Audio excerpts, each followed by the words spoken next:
अस्सलाम वालेकुम दोस्तों, उम्मीद है आप सब खैरियत से होंगे। अगर आप हमारे चैनल पर नए हैं तो सबसे पहले हमारे चैनल को सब्सक्राइब करना मत भूलिएगा। खुशामदीद आप सबका। आज हम बात करेंगे ज़ब्त एपिसोड के 37 प्रोमो की, जिसमें रिश्तों, झूठ, एतमाद और धोखे का एक नया बाब खुलता हुआ नज़र आ रहा है।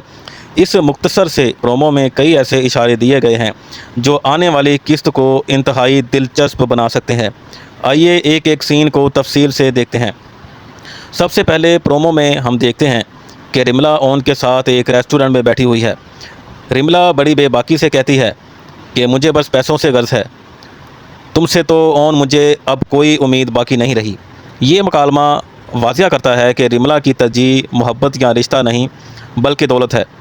इसके लहजे से महसूस होता है कि वो ओन पर दबाव डाल रही है ताकि वो इसके किसी मंसूबे में साथ दे। इसके बाद रिमला कहती है कि वैसे अभी भी कुछ बिगड़ा नहीं है, वक्त अभी भी हमारे हाथ में है। ये जुमला बहुत मानी खेज है। ऐसा लग रहा है कि रिमला अभी भी कोई ऐसा प्लान बना रही है जिसके ज़रिए वो अपने मकासद हासिल करना चाहती है। मुमकिन है वो ओन को दोबारा इस्तेमाल करना चाहती हो या किसी नई साजिश की बुनियाद रख रही हो। इस दौरान एक बड़ा ट्विस्ट आता है जब आयला और जोया रेस्टोरेंट में रिमला और ओन को एक साथ देख लेती हैं। ये मंज़र आने वाली किस्त में गलत फहमियों की इब्तदा बन सकता है, क्योंकि अगर किसी ने पूरी हकीकत ना देखी हो तो सिर्फ ओन और रिमला को इकट्ठे बैठा देखकर बहुत से सवाल पैदा हो सकते हैं। दूसरी तरफ ओन रिमला को तसल्ली देते हुए कहता है, फ़िक्र मत करो। यह सिर्फ एक मुख्तसर जुमला है, लेकिन इसके कई मतलब निकल सकते हैं। क्या ओन वाकई रिमला की मदद कर रहा है या वो किसी बड़े राज तक पहुंचने की कोशिश कर रहा है? इस सवाल का जवाब अगली किस्त में मिलेगा। अगले मंजर में ओन जोया और अपने दोस्त को गाड़ी में कहीं जाते हुए देख लेता है। वो फ़ौरन अपने दोस्त को फ़ोन करता है और पूछता है कि तुम कहाँ हो, मुझे अभी तुमसे मिलना है। लेकिन दोस्त जवाब देता है कि वो इस वक्त ड्राइव कर रहा है और अपने एक फ्रेंड को कहीं छोड़ने जा रहा है। यहाँ पर भी कुछ ना कुछ छुपाया जा रहा है, क्योंकि प्रोमो में जानबूझकर ऐसा माहौल बनाया गया है कि नाज़रीन शक में मुब्तला रहें। क्या दोस्त सच बोल रहा है या झूठ? क्या जोया की मौजूदगी महज इत्तफाक है या इसके पीछे कोई राज है? इसके बाद घर का मंजर दिखाया जाता है जहां ओन और आयला आमने सामने मौजूद हैं। आयला ओन से कहती है कि बस जोया का लंच पर जाने का मूड था, इसीलिए आपको फ़ोन किया था। लेकिन ओन का जवाब सबसे ज़्यादा चौंका देने वाला था। वो कहता है कि जोया का दिल तो कहीं और है और तुम भी ये बात पहले से जानती हो।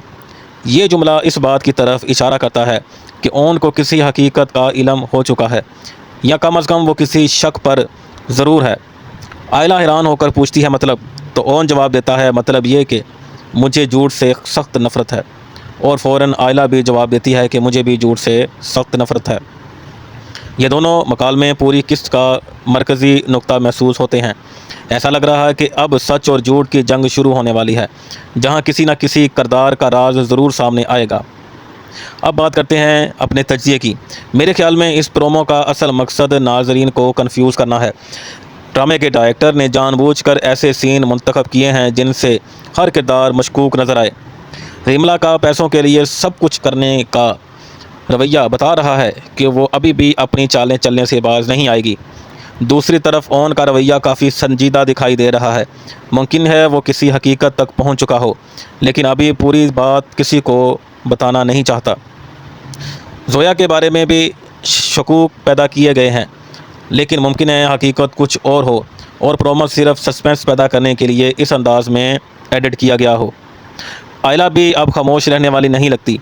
अगर उसे सच का पता चल गया तो वो शायद सबसे पहले ओन से जवाब मांगेगी। दोस्तों, ये था हमारा मुकम्मल रिव्यू और तज्ज़िया। अगर आपको लगता है कि ओन वाकई सच जान चुका है या फिर रिमला कोई नई साजिश करने वाली है तो अपनी राय कमेंट सेक्शन में ज़रूर बताएं। वीडियो पसंद आए तो लाइक करें, चैनल को सब्सक्राइब करें और बेल आइकन को ज़रूर दबाएं ताकि ज़ब्त ड्रामे की हर नई अपडेट आप तक सबसे पहले पहुंच सके। शुक्रिया। अल्लाह हाफ़िज़।